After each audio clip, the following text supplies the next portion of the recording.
Hello, I'm Mike McCloskey, and welcome to a virtual tour at the robotic barn at Fair Oaks Farms. We've been milking here at Fair Oaks Farms in a conventional fashion using rotaries for over 20 years now, and very happy with our rotaries. But during those years, we have been watching robots through their development. In the last couple of years, we felt that there had been enough changes that robots now could be used in larger dairies and used very efficiently. Obviously, the first reason we were focused on robots over the years was the labor savings. And we all know how difficult labor is today on our dairy farms to find good labor, but more importantly, the consistency of good labor. So it's always working procedures operating procedures that we have to put in place to make sure that we have consistency of how our cows are being milked day in and day out. And as we were watching robots develop over the last 15 to 20 years, it was very impressive to see how much more accurate they got on the consistency of milking. The prep was a concern to us also. We really focus on proper prep.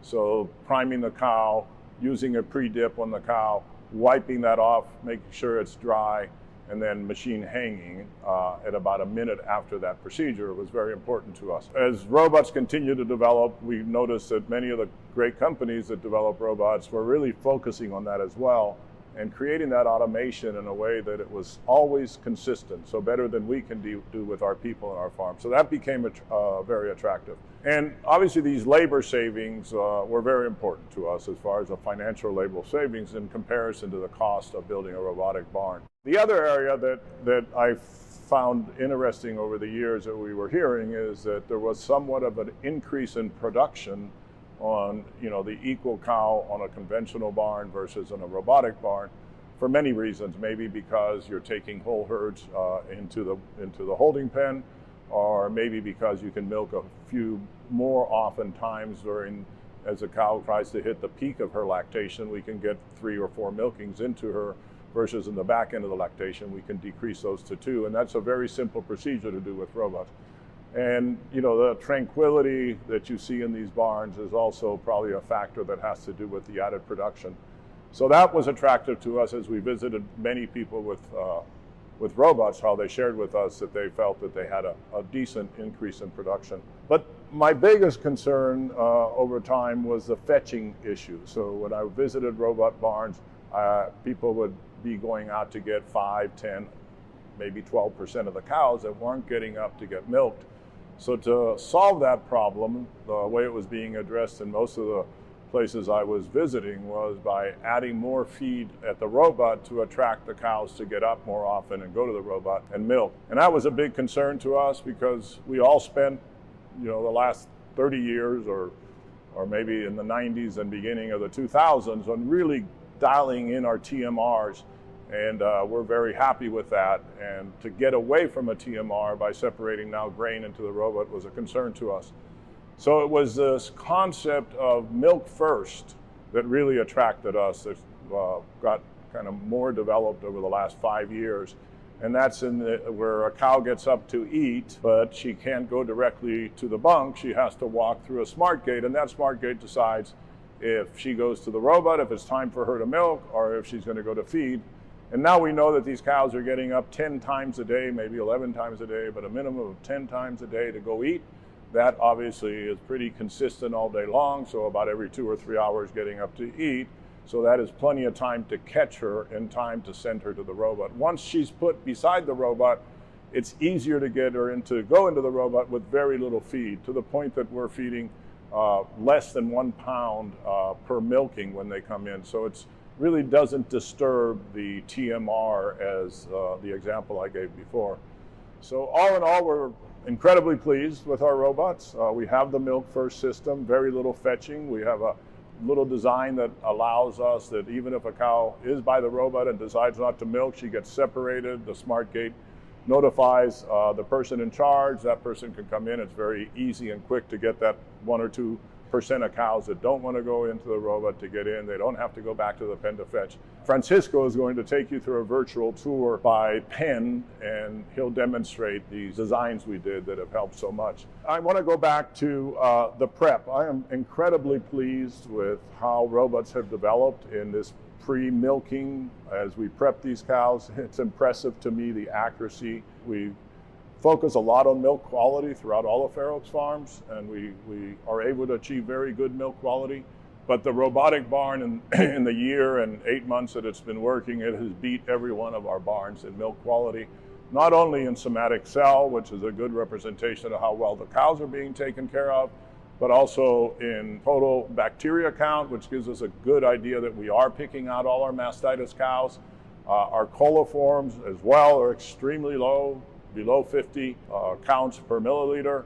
And our lab pasteurized counts are incredibly low as well, which has been one of the concerns with robots over time, is that are they going to be able to clean as well as our conventional type barns? And I can't be more pleased that cleans better than our conventional barns. And as far as the care for the cow, it's demonstrating to us that it's doing a much better job than what we can train our milkers to do. So we're very, very pleased in that aspect. The milk letdown, because it focused so much on prep, our milk letdown is fantastic, so incredibly pleased there.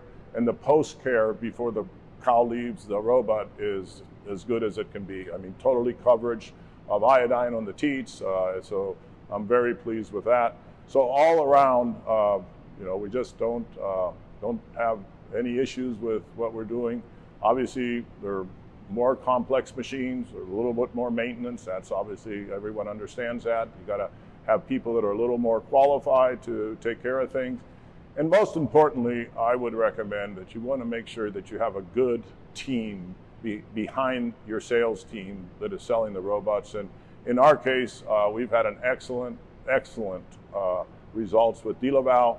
We looked at a lot of robots. I believe that all robots have benefits. They compete very well.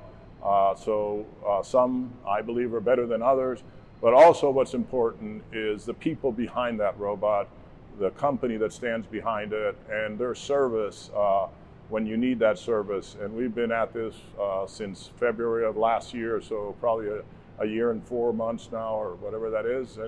And I have to share that our service has been spectacular. The robots have functioned incredibly well. And the training of our DeLaval team towards our team has been impeccable. So we're all in all extremely pleased. One concept that we did here at Fair Oaks that I think is interesting is all of our milk parlors obviously run 24 hours a day with their cleanups and milking. So our bottleneck on our farms is obviously the milking parlor. But we have a little more room on our feed pad, probably a little more room in our digester and other things that we can do. So adding a robotic unit like this one, and this is an 800 cow unit, basically adding that to a 3,000, 3,200 cow milking facility, you get a lot of advantages that you can use because the robotic barn has its own milking parlor within it because the robots are right where the cows live. So you don't have that bottleneck of the milking facility, and I can build it right beside a rotary complex and use all of the other assets that I have, such as the feeding pad and the digesters and other things, plus the management that's in place at this particular farm. It's very simple for them because of the low labor here. It's very simple for them to give the oversight of the management of this barn. So basically, we're leveraging or capitalizing on what was here already, making it more efficient by adding an additional 800 cows to the same complex. So it's a pleasure to be able to talk to all of you. I'd rather you be here and visit Fair Oaks Farms and enjoy our tours and our restaurants and all the things we have to offer. So I hope that sometime when you have an opportunity, you come out to Fair Oaks Farms and visit us. Thank you.